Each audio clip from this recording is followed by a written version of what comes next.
The only thing bigger than the sticker sheet that comes with a real grade Gundam plastic model kit is its asterisk.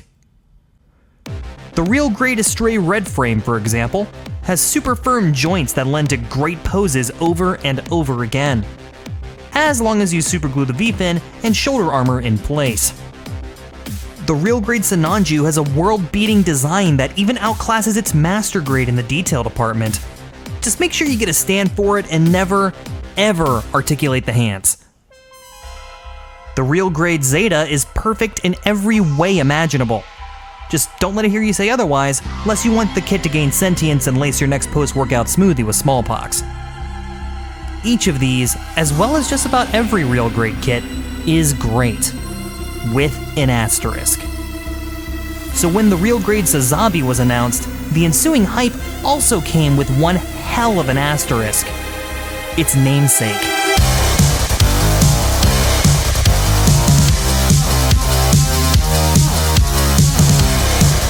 If you're a fan of giant robots and you think of Zeon design, you probably think of two things: the Zaku, then this, the MSN-04 Sazabi, Char Aznavol's final form. Rifles become particle cannons, heat hawks become beam tomahawks, shields become energy swords in Halo 2. The suit is everything Zeon turned up to 11. It even has an early version of the Unicorn and Sananju Saikomu system, which plugs the suit's controls directly into the pilot's skull, provided their brain doesn't melt under the circumstances, of course. This seems to me that it would be a design flaw for one Casval Zoom identity stealer, since I doubt obsessed over a dead subordinate you had an inappropriate workplace relationship with once was included anywhere in the Sazabi's owner's manual. The thing about the real grade Sazabi, though, is that it also has a little brother complex to go along with its iconic design. This kit came out a few years after the master grade Sazabi Ver-Ka, widely regarded as the best master grade on the market today. The amount of detail on the Ver-Ka has led to custom builds as plentiful as explanations of Evangelion's plot. So, to say the real grade Sazabi has a reputation to uphold is an understatement. And since so many of you, well, some of you, okay, like 3 people have asked me to do more kit reviews, I thought it would be a good idea to have an honest, objective kit review with the ultimate comparison test: the real grade Sazabi and the master grade Sazabi Ver-Ka. There is a small problem with that plan, and that's that I don't actually own a master grade Sazabi Ver-Ka. As such, I've had to bring along something a little different. The 1/60th big scale MS-14 Gelgoog from 1981. The Gelgoog was so ahead of its time, it came to market more than 30 years prior to the Sazabi Ver-Ka, with many of the same features. Piloted by the same identity theft specialist as the Sazabi, it included a big ol' rifle, a unique melee weapon that would also be ripped off by bigger media franchises, and a gigantic shield.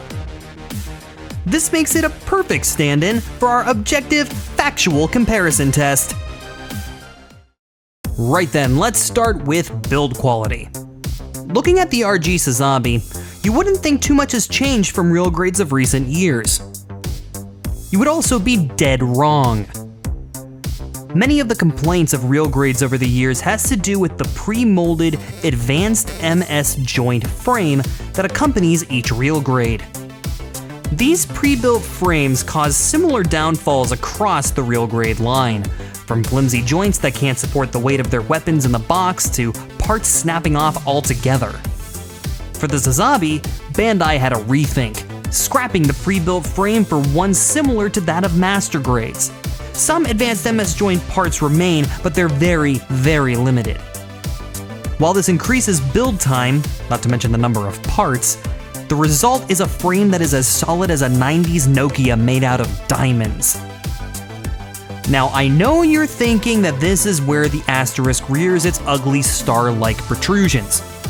A couple prominent early reviewers of the RG Sazabi noticed some issues with the shoulder joints either not staying tight or snapping completely.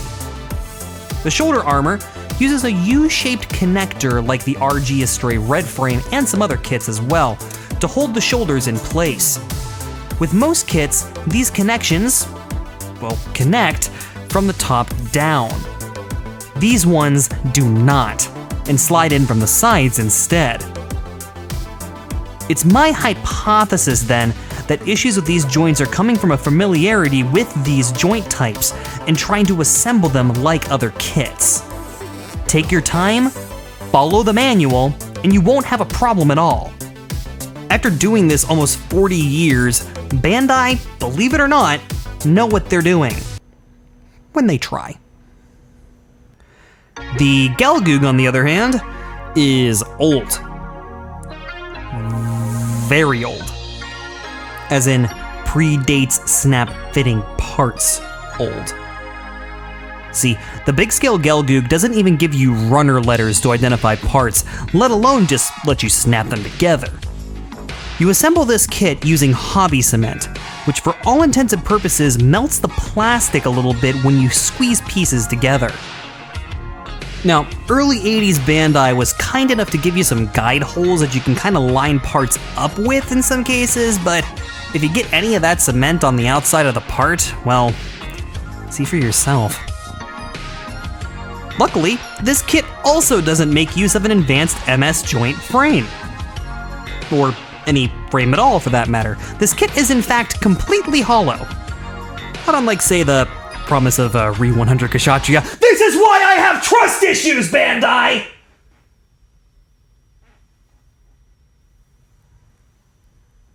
Best clone died for this. What about surface detail? Well, the RG Sazabi is about as egregiously detailed as the iTunes Store terms and conditions.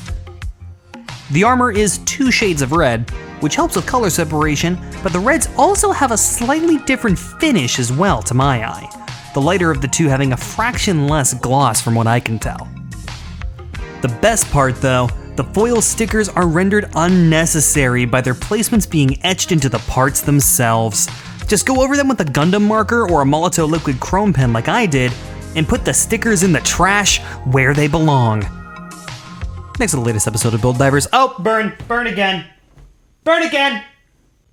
Every chance I get. The Gelgoog, by contrast, has 2 surface details. There's a couple knobs where the elbow joints are, and some ridges along the chest plate. Oh, and there's some bumps on the gun as well, if you want to count those.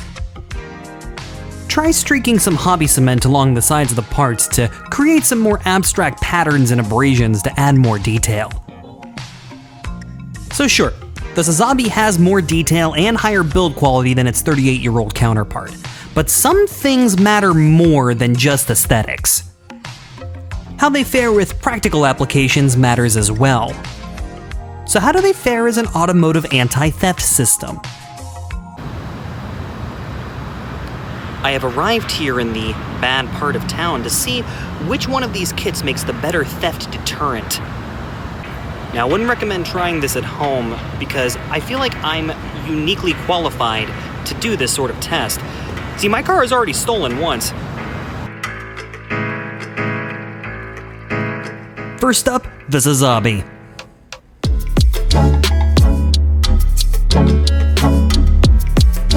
See, the difficult thing about this test is that there really isn't a worst part of town here in Austin.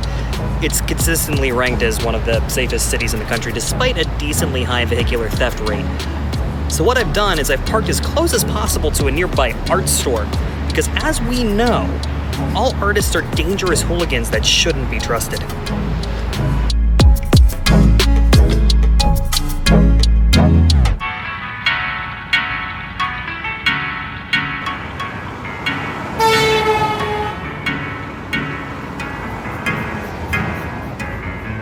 Hi. Next up was the Gelgoog, but since it didn't fit in the dash, we had to improvise.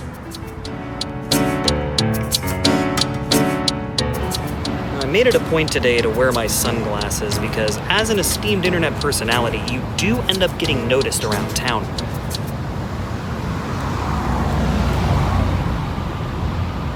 Although for me, it's typically at hobby shops. So, with that out of the way, it was time for the verdict. Right. My car wasn't stolen, which is a good sign that both of these kits make fantastic theft deterrents. However, I did get beeped at twice when the Sinanju was in the dash, so score 1 for the Gelgoog. Both kits, I'm happy to report, do feature some gimmicks as well. Because the inner frame has been beefed up on the RG Sazabi, you get things like moving pistons and pseudo-hatch gimmicks in the armor, as well as extra hinges on the feet, chest, head, and shoulders. The Gelgoog has a shield that doubles as a small surfboard, as well as a factually better shade of red. Now remember, this is a factual, objective, totally serious comparison test of these two kits. So what I think of their shades of red doesn't actually matter. Instead, I'm turning to Pantone, an industry standard color matching system, to determine which red is best. The red used on the big scale Gelgoog is Pantone 2344XGC, which shares its shade of red with this bush in the fall. Bushes are found in nature, and nature is not only objectively good, but necessary to survival.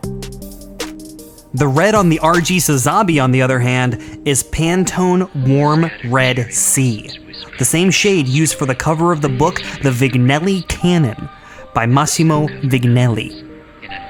Vignelli was a minimalist graphic designer, arguably responsible for the look of the modern subway map. Subways, however, are irredeemably terrible, so factually, the Gelgoog has the better shade of red.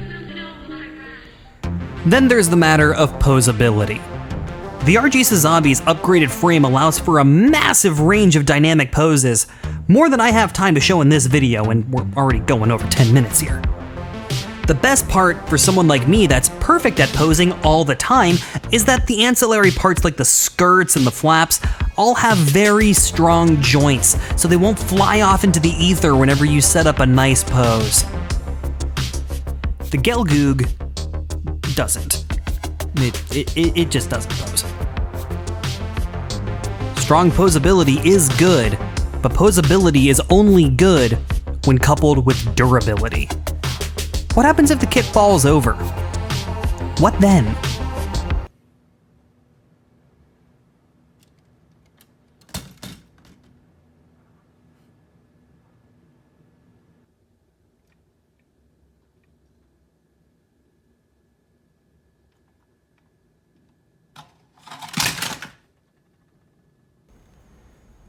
And there we are. Needless to say, Bandai's crack engineering team has learned a lot from the Gelgoog all the way up to today's real grade Sazabi. We as builders complain a lot about the quality of some newer releases, with much of that scorn directed unfairly at the real grade line.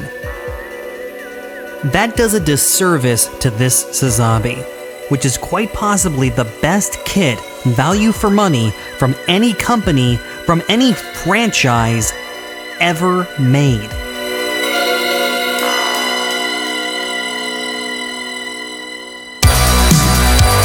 Every real grade comes with an asterisk, and the Sazabi is no exception. Ultra firm joints, superb detail, beautiful design, but do not buy it as your first kit. Because every kit you buy after this one won't come even close to this perfect. This kit exists as a love letter to the plastic model hobby and reaffirms Bandai's position as the undisputed king of model design. I don't care about the big shoulders. This kit could actively prefer Robotech over Macross, and I would still love the damn thing. It's simply, undeniably, incomparably spectacular.